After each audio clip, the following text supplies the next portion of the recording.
So that is when you think about what kind of data to acquire.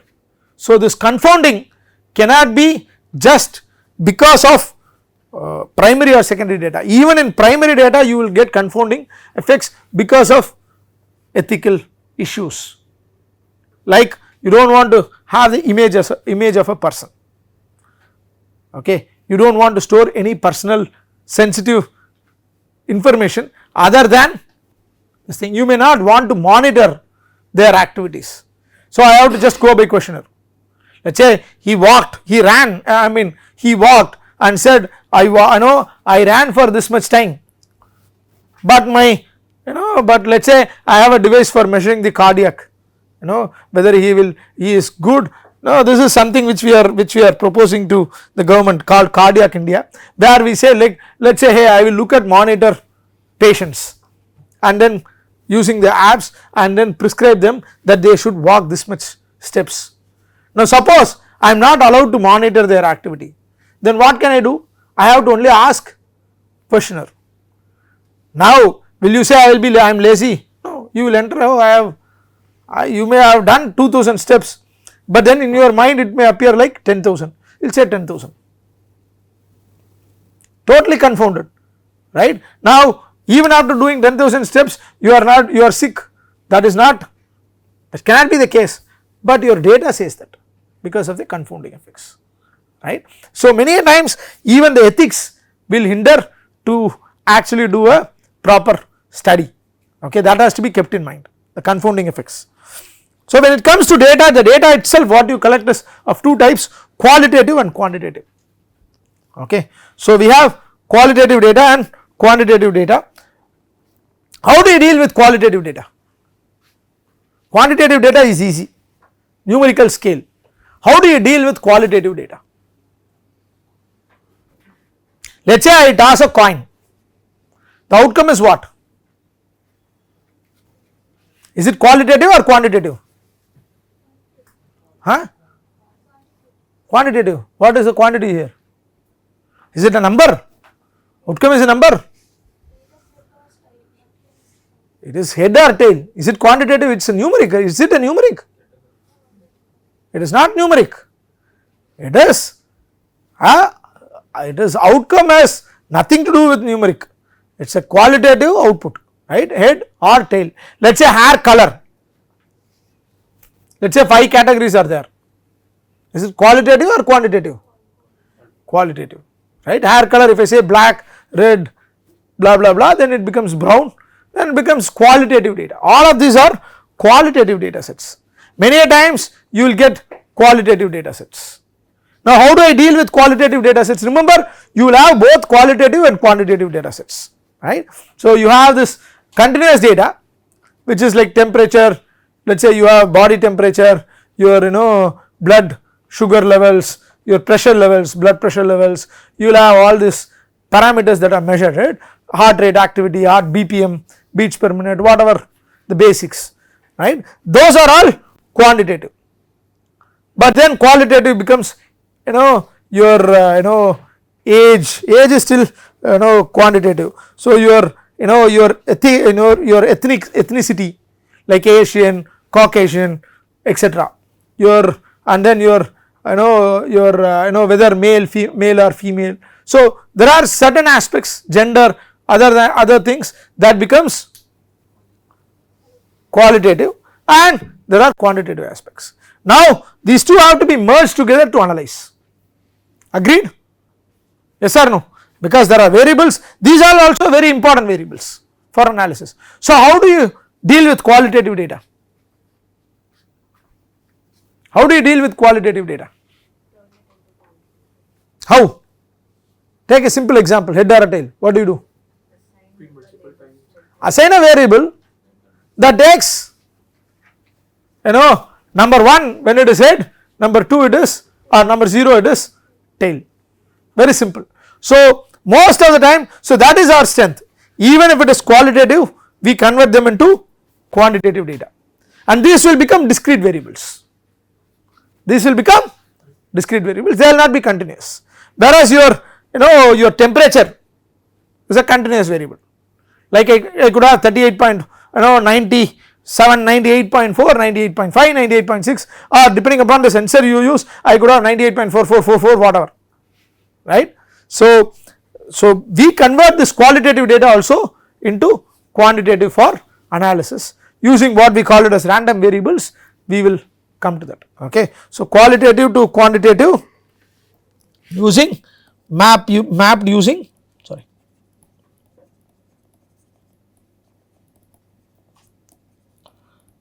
random variables, okay. So the qualitative data itself is two types, dichotomic, polynomic, okay, that is pretty simple. Dichotomic, yes or no kind of answers, polynomic is like good, bad, ugly, etc. So multiple classes, multiple categories, two categories, dichotomic is typically two and polynomic is multiple categories, okay. And then quantitative data itself also is two types, discrete or continuous. So give an example of discrete quantitative data, discrete quantitative data, some biomedical example, biomedical variable, yes, beats per minute is quantitative, but it is discrete. You cannot have 72.1 beats per minute, right. You say 72, 73, 60, etc., right. And of course many variables are discrete, even blood pressure, when you measure you do not give a 62.1 or 72.1, you give 80, 20, 120 or 84, 125, some range, some whole numbers, right. You do not want, you voluntarily do not want that accuracy also, right, because you know yourself that there are so much measurement errors that you can only do a whole number, right. Of course heart rate, it's heart rate beats per minute, that means heart will beat only every minute or what, it is a continuous quantity. You for every minute, is it going to beat 70 consistently every minute? No, right. So and you may skip counting, there are measurement errors, right. So it is a typically we make it into a whole number. So many a times we know that there are enough measurement errors and you do not need that accuracy, so it becomes discrete. Give me an example of a continuous, ECG, EMG, well it is good to have that continuous, okay. In reality when you think much by strictly or rigorously, there is nothing called continuous. Why? So you have what is known as A to D converters. So can any instrument measure with 20 digit accuracy? Have you seen? Your thermometer records with 20-degree accuracy, but why not the underlying temperature you think is not having 20 digit? You could have 100 digits or 200 digits, something may be 0, something may be non-zero, but you have voluntarily discretized the amplitudes, that we call it as quantized. Have you heard of this term called quantization? Meaning your output amplitudes are also sliced, it is not going to be continuous. Why? It again does not make sense for the purpose of accuracy. If somebody says my true value is 91.33334353 after analyzing 10 samples, does it even make sense? That fellow does not understand head or tail, useless, period, right. You have 10 samples and you have 20 digit accuracy, does it make sense? So for all practical purposes our amplitude is also quantized. So in a sense continuous, truly continuous does not exist, okay. The only thing is in discrete you have kind of integer, close to integer outputs, in continuous it could have decimal points. That is an easiest way to and a practical way to think about discrete or continuous, okay. In continuous, when we mean by continuous is there are decimal points, okay, that is the practical way to think it. Theoretically you can say continuous means? Theoretically that continuous does not exist in reality at all. Okay. Theoretically there is no continuous data at all, because your sample is also discrete samples, discretized amplitude.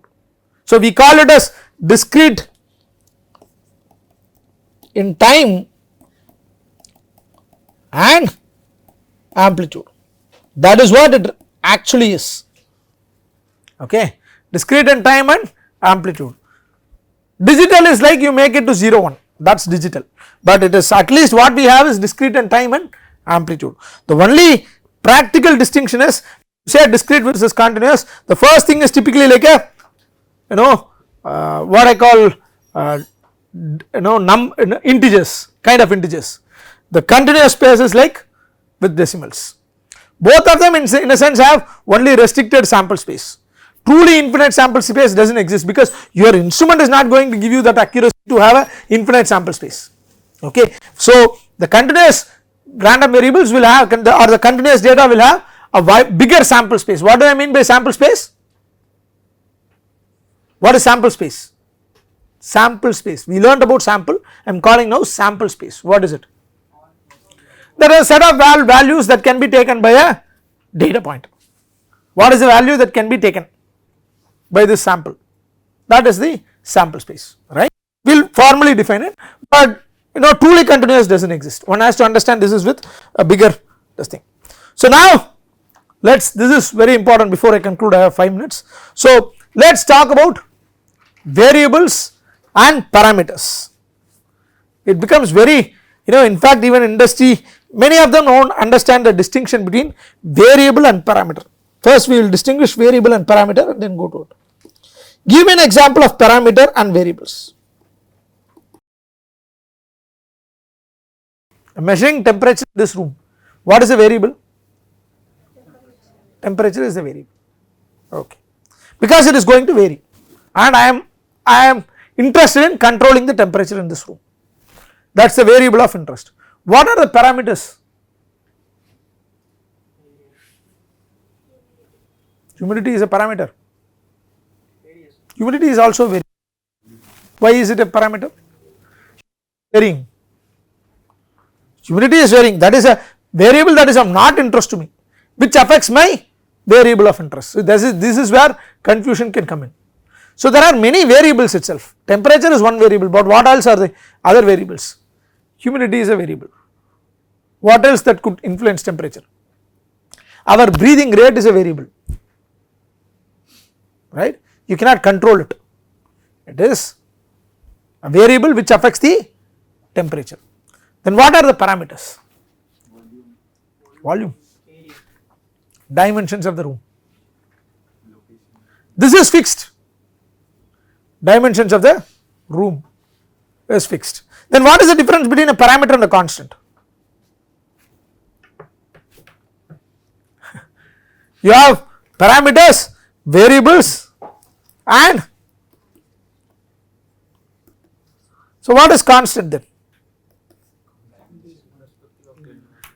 So in this room what is constant? When you talk about temperature measurement, what is something constant? If you say room dimension is parameter, so if you think, do you think room dimension is a constant? Yes. To whom is it? To whom it is a constant? Okay. So let me give this example and then I will let you ponder upon. So go look at difference between variable, parameter and constant thoroughly. I will give you this example. Suppose you are buying an AC. You are buying AC. Okay. What are the things you will think in mind? Whether you want to buy a 1 ton, 1.5 ton, 2 ton or more, right? The cooling effect, etc. Right?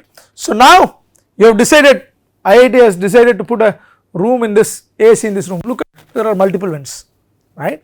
Multiple, 4 of them. Of course, only one is running. That's a different story. Okay, given the temperature, climate, it's okay. So now, how do I decide? Let's say in my room they have to put an AC. Will they put a 2 ton? 0.9 ton is enough actually. How did they do? Given these parameters, the room dimensions, what is the best level? If I change the parameter, so as a designer, For me room is a parameter, room dimensions are parameter. As a person who decides to, for me it is a parameter. Why? I change the parameters and then I simulate and see what is the best. Suppose I want to do, try to see what is the best AC that can be installed, best ton AC that can be installed in this room for certain specifications. One of the key specification is tons, right? Whether it is 1 ton, 1.5 ton or 2 ton, I simulate this room and then if I change the dimensions, of course the quantity of AC will change, right? The tonnage of AC will change. So in that sense it is a parameter. I am not going to change it continuously. For a given set, this is the best AC, that is what I want to arrive at. So for me room dimensions are parameters when I am deciding. As a user everything is constant for me, only temperature, I do not even care about variables are constant because everything is fixed, you are just using it. As a designer or as a person who makes a decision to change, those things become a parameter, okay. And what becomes a constant for him? Availability of 50 hertz power. He does not go and change 50 hertz to 60 hertz or 100 hertz. 50 hertz power is there, power supply 230 volt will come, 230 volt 50 hertz 230 volt RMS will come, that is all. Is that a parameter for him? No. For whom is it a parameter? When I am designing the machine, right? We have to say whether you understand. Some companies will say you do not need voltage, you do not need a voltage regulator. Why? They would have did the normal variation and said look 229 also mine will run, 231 also it will run. For a certain amount of fluctuations which is normally seen in the country, my equipment will not get damaged. So for him when he simulates, he would have done for it as a parameter. 230 what is the performance, 229, it is not a continuous variable again, he cannot do it for 1 volt and then say it will run. The normal fluctuation he would have covered. For him it is a parameter. For the other person it is a constant because he does not care about power. He has given me this AC. This AC if it requires 50 volt whatever nonsense 230 volt it will run. Then my only concern is how to choose the tonnage. For me parameter is different and variable is different. For that guy who is designing an AC, room is not even a constant for him, room is not even a concern for him, room size. Why should he be worried? He has been asked to do 1 ton AC, to manufacture 1 ton AC. So he will manufacture 1 ton AC, he does not care about the room dimensions etc. He will only care about manufacturing 1 ton AC with certain specs, which output flow rate, what is the cooling effect, how do I measure the cooling effect, what power does it run, if I fluctuate what will happen, does it require a regulator or not, is it better to have, those are the kind of questions.